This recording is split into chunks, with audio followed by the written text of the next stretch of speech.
Hello and welcome to Patrick's Models and Transport. Right, after a lot of trial and error, I've finished the servicing on the Lima BR39 locomotive. We did various tests with technical petroleum jelly in the previous videos, without, things not working, and I've reached the following conclusions, which confirms exactly what I had seen last. Must have been when I serviced this locomotive last was maybe March or February 2023.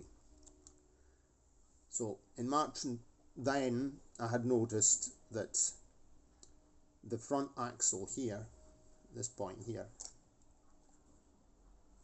in this point, where the front axle is in contact with the Zamak ballast, the conductive Zamak ballast, I had noticed that there was wear, Zamak dust forming. So I decided to lubricate the axle boxes and to apply some technical petroleum jelly here to protect the Zamak from wear and to improve conductivity, because technical petroleum jelly improves conductivity, and this is confirmed in all my other locomotives when I fitted to the various pickups, to the axle, split axle pickups, all sorts of types. In the case, what is the conclusion? If you fit, when part of your circuit is formed by a block of Zamak is not a good conductor. It's not an excellent conductor. It's not like steel. In this case, we have a steel axle, we have brass wheels, steel axle, we have copper plates, etc., etc., copper alloy plates, contact plates. This stuff here, if you put anything between the contact, the live contact, and itself, Zamak is not picking up properly. So, in this point here, this is the point where the current, the polarity, is fed to the Zamak, and then from the Zamak to the sprung copper plate at the back. That we already tried in a previous video to put technical petroleum jelly on it, and we saw that it doesn't work if there's technical petroleum jelly on it. It has to be copper plate, copper sprung plate in direct contact with the Zamak.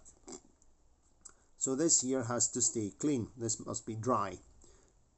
Okay to have some technical petroleum jelly in the axle boxes, that's not a problem, but this here has to be dry.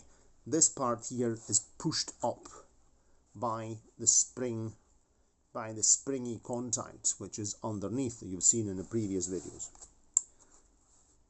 So last night when I finished doing this job, I already tested the locomotive on the layout. It's all working well. It was going very badly when I had applied technical petroleum jelly here. It wasn't working, so I cleaned it, and this is what we have to do. So this is a weak point of this design, because this Zamak, and there's also another thing, this Zamak block is not symmetrical, so we can't even say, okay, we'll turn it round and we'll get an even wear. No, this here will always be the wearing point. So of course, I mean, this locomotive has had a very long running life. It's my most used locomotive. I've had it since new, and I played with this a lot when I was a kid. So it's normal that it'll be more worn out. The Zamak block is not really in very bad condition. There's a slight kind of bubbling there, but it doesn't seem to be flaking, and it's not got worse. And anyway, it's internal. As I said in the previous video, should this wear down and begin to misbehave, a small thin copper plate bent at an L angle and just caught in here, just pushed in there, and that will guarantee that would anyway allow perfect conductivity, copper against Zamak, and that would solve the problem. But for the moment, we'll just continue using it as it was, in a slightly improved way with some technical petroleum jelly in the axle boxes. So I'm just going to screw it all back together right now, and then we'll just test it with the battery. So we have our base plate, which goes on like so. Where are we? Like that. As you can see, I've already inserted the wee spring. Here's the spring for the front pony truck. This was all screwed together, and I just opened it up to show you. So that's okay. Let's insert the front pony truck. I applied a wee bit of grease under here to make it, you know, swivel better on its spring. Pop that in there like that. And then we'll get the screws.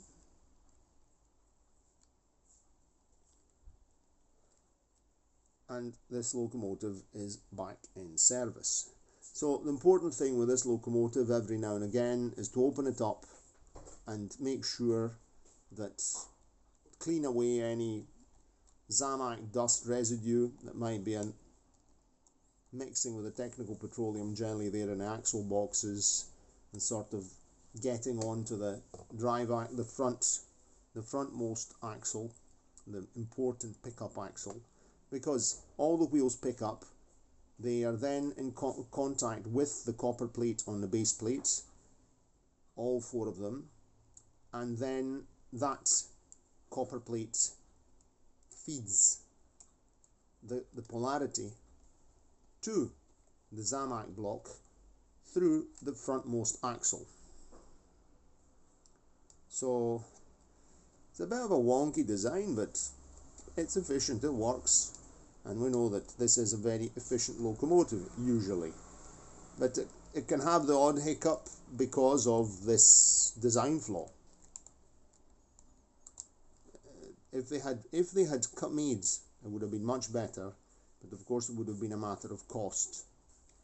And Lima were always very, very careful in containing costs, which is the reason why for many, many years they only ever made diesels and electrics, because you could really just use the same chassis again and again and again.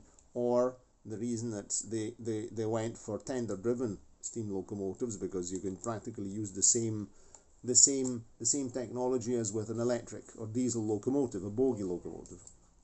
So this is the whole point. But Lima, end of the 70s, it began being more bold, and it developed this system, this chassis, which is a very good chassis, which is shared with is identical even on the SNCF 141CR. And there's another big tender-driven locomotive, streamlined German locomotive of the same period. I can't remember the BR, the class right now. So, but that probably also has the same system, and also the BR18 will have the same identical system. Because this is one thing about Lima: that once they designed a chassis, they replicated it throughout. They used the same parts. I mean, all manufacturers did that. I'd say that maybe Juef are a bit more variety in Juef. But you know, Juef, they're French. There's more variety. Better fun. We open a Juef locomotive, you never know what you're going to find.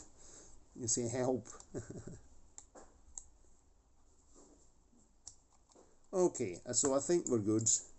That's proper, it's not too tight. I'm going to just test it quickly with the battery, with the crocodile clips.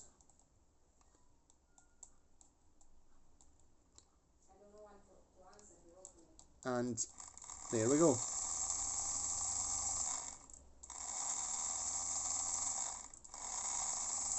It's working, no problem. Works even the front the front pony truck wheel picks up. So I say that we're working very well. So that's the locomotive serviced. We'll then test it together on the layout later on. Cheerio, and see you next time.